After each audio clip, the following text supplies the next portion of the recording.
How do you know if you are stuck in a chronic fight or flight state, and why is it so important to address? Let's get into it.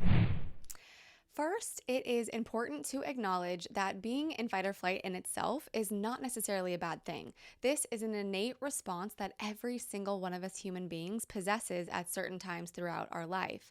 In our primal days, we needed this response in order to literally survive. If a tiger was chasing after us, you needed that fight or flight response to kick in so appropriate stress hormones could be released, leaving you with extra endurance and strength that you needed to run, to survive. And after the situation subsided, so would the stress hormones, bringing you back to a state of homeostasis, also known as parasympathetic or rest and digest. This is when we are able to heal and repair our body. But what about now in modern times? We don't have tigers chasing after us, do we? No, we don't. But our tigers have now become everyday threats, every hour or even every minute threats. Our tigers are chemical-laden foods that fill up 90% of our grocery stores, toxins found in household items, beauty products, our air, even our water, pharmaceutical drugs, and antibiotics. A society that praises work, work, work, and hardly any time to actually live and experience and be with and bond with loved ones. And this is why we're experiencing a genetic epigenetic mismatch. Our genetics haven't changed in 10,000 years. Yet our world has changed very dramatically in a very finite period of time. So with that, we have been experiencing a massive influx in chronic illness, anxiety, disease, you name it. Why?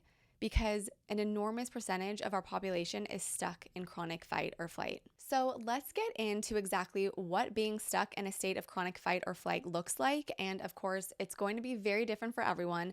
Some may experience some of the symptoms, some may experience all, maybe just one or two. It's different for everyone. So let's break it down into two categories, physical and emotional, starting with the physical symptoms. So physical symptoms could look like persistent headaches, dizziness, lightheadedness, sensitivity to light, sound, touch, muscle tension, joint pain, digestive issues, getting sick often, rapid heartbeat, chest pain, jaw clenching, difficulty sleeping, internal vibrations, and muscle spasms. That is one that I experienced that I never could quite figure out. And it didn't seem like a lot of other people had experienced it either until I started getting into the whole nervous system regulation world. And just basically a whole medley of other mystery chronic symptoms. Now let's get into the emotional and cognitive symptoms. This looks like increased irritability, heightened anxiety, mood swings, panic, reactions that are not right-sized, constant worry, negative thoughts, racing thoughts, difficulty concentrating, social withdrawal, avoidance, and a feeling of being overwhelmed. So as you can see, being in a state of chronic fight or flight can bring on a lot of symptoms, and long-term stress can contribute to a range of health problems, including cardiovascular issues, autoimmune disease, weakened immune function, digestive disorders, and more. Now, I realize that this is starting to sound a little bit like Bad News Bears over here, and that is not my intention at all. It's actually quite the opposite. I am here to bring you positive and empowering news. You do not have to have tigers in your world at the rate in which the outside world is experiencing them. And I want to tell you something profound that I really hope sticks with you. Just because most people are taking part in something, like eating commercialized food, drinking alcohol, working 10 plus hours a day, getting little to no sleep to keep up with life's demands, does not mean it is right. It does not mean it is right. And you have the power to make your own choices, choices that make you feel happy, bring you joy, and ignite healing.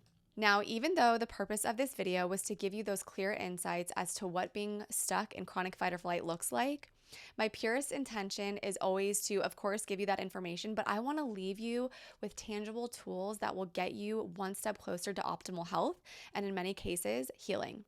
And so with that, I'd like to leave you with 5 practices that can help bring you out of the shackles of chronic fight or flight and into a parasympathetic state of rest and digest and feeling calm within your body. So number 1, Getting enough sleep. This means at least 8 hours of sleep a night, and preferably making sure you're asleep by 10:30 at the latest.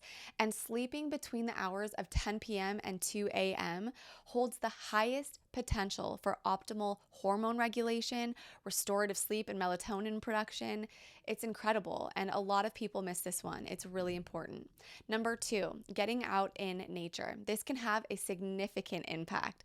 When you're in nature, your senses are being activated, and when your senses are activated, it sends out safety signals to the mind and body, allowing for the parasympathetic branch of the nervous system to be activated.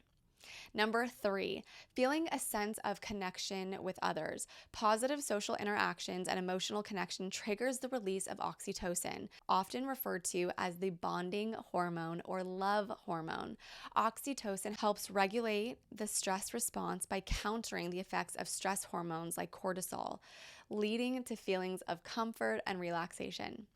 Number 4, moving your body. Physical movement, hiking, walking, yoga, swimming, anything that gets your body moving is known to reduce stress and anxiety by releasing endorphins, the body's natural mood boosters. So even if it's a gentle 10-minute walk, whatever it looks like for you, get your body moving. And then number 5, brain retraining, also known as neuroplasticity or cognitive training, refers to the process of intentionally changing neural pathways and connections in the brain. This can be achieved by engaging in specific activities and exercises designed to promote new ways of thinking, behaving, and responding to stimuli. The goal of brain retraining is to enhance cognitive functions, improve emotional regulation, and alleviate symptoms of various neurological and psychological conditions. The brain's ability to reorganize and adapt in response to experience is a fundamental aspect of its plasticity, allowing individuals to learn, adapt, and recover from injuries or illnesses. So for those of you who have been following me for a while might already know my feelings on brain retraining. It is the bread and butter, the holy grail technique I use in my coaching business. It is something I hold near and dear to my heart because of its direct relation to healing many of my chronic illness symptoms and anxiety. The power of brain retraining has been known to help and even cure thousands of people of their chronic illness and anxiety. And if you want access to my number 1 favorite brain retraining exercise, the one I used every single day when I was in the midst of my healing and continue to use on an as-needed basis, I've linked it down below in the comments for you. All right, guys, if you have made it this far and you aren't already subscribed to my channel, be sure to hit that subscribe button and turn on the bell notification so you don't miss my next video.